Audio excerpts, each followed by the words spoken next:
Hello, my Africa. Hello, brothers and sisters. The next confession, it is a traditional healer that is based in Mpumalanga, South Africa. And this traditional healer sent me some things that he told me to not post online. And those things that he sent me are pictures. And those pictures are evidence of the powers that he uses in his shrine. And the confession goes like this. I do not want to be dramatic or boasting a lot, because pastors come to me and take power from me. Most of these pastors are your so-called daddies or spiritual fathers, or last but not least, major, go deeper, go deeper, go deeper. Those kind of powers. I do not want to mention their names, but I hope you'll understand as I continue with my confession.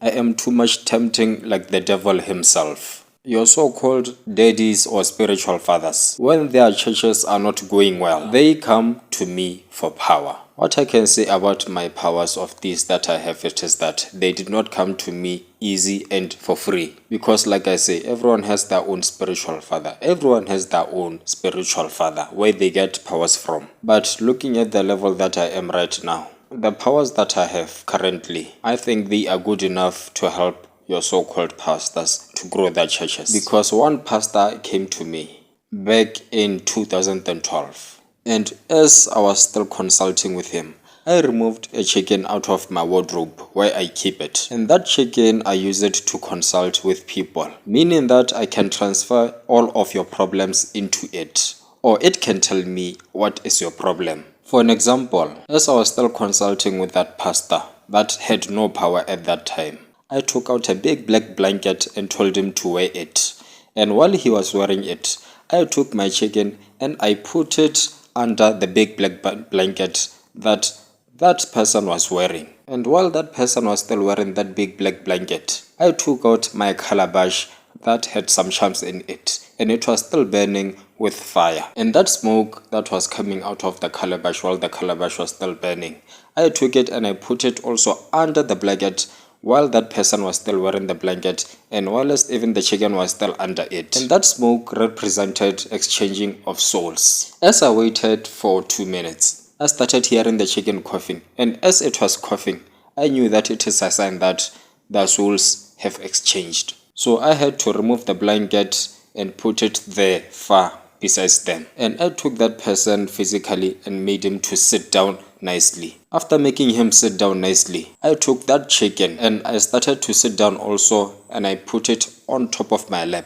while I was sitting down. And as well as that chicken was still sitting down, I connected with it spiritually, because I was looking at it deep into its dizzying eyes. And I talked to the chicken saying that, "Khuluma manje, ngifuna ukusebenza," meaning that talk now, I want to work. Talk now, I want to work, in Ndebele language or isiZulu. And as I was telling that chicken those words, the chicken started speaking to me, saying that, "I want power, I want power, I want to prophesy, I want to grow my church." And as soon as it was done saying those words to me, I knew what to give the pastor. And I did what I redid prior.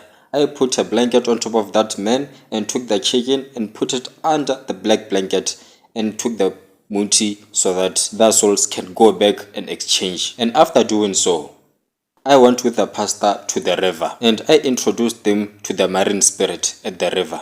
And as I called the spirit out of the river water started changing color into black, and I personally entered into that river. And as I was entering into the river, something was holding my legs. And as I was still feeling something holding my legs, it was a sign that I have to kneel down and take what was under the river. And as I was kneeling down, the spirit gave me a ring. After collecting that ring, I went out of that river. And after completing everything at that river, I went back with the pastor at my shrine. And I told him the rules and regulations of what is supposed to happen. And one of the rules was he had to look for at least 7 males, men, in other words, to sleep with, meaning that those men, he has to make them their wives. And in those 7 men, he has to sleep them today until Saturday, meaning that on day 1, day 2, until the 7th day, in order to make the spirits happy. And that kind of ritual, some they call it isutwalo.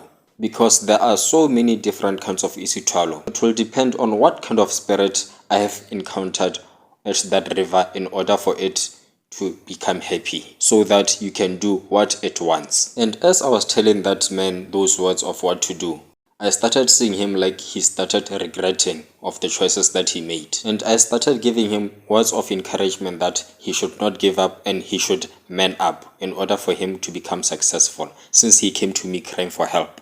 And as he left my shrine, he went out there and did what I told him to do. And guess what? I started seeing him on TV doing miracles because of my simple rituals and the powers that I gave him. And that's the end of the confession. I have removed some of the part where I was laughing, where I was trying to imitate a chicken, how it was talking. But I hope you understood and you enjoyed the confession. This confession, it is quite interesting because it takes about 40 minutes to do, because he said a lot that I couldn't mention over here. And he said so many confessions that he did of how he have helped so many people. So I stayed on a particular, I stayed on a particular topic, and other topics I left them out. So I hope he'll understand. But anyway, thank you for listening. Take care. And I'll always say, God bless.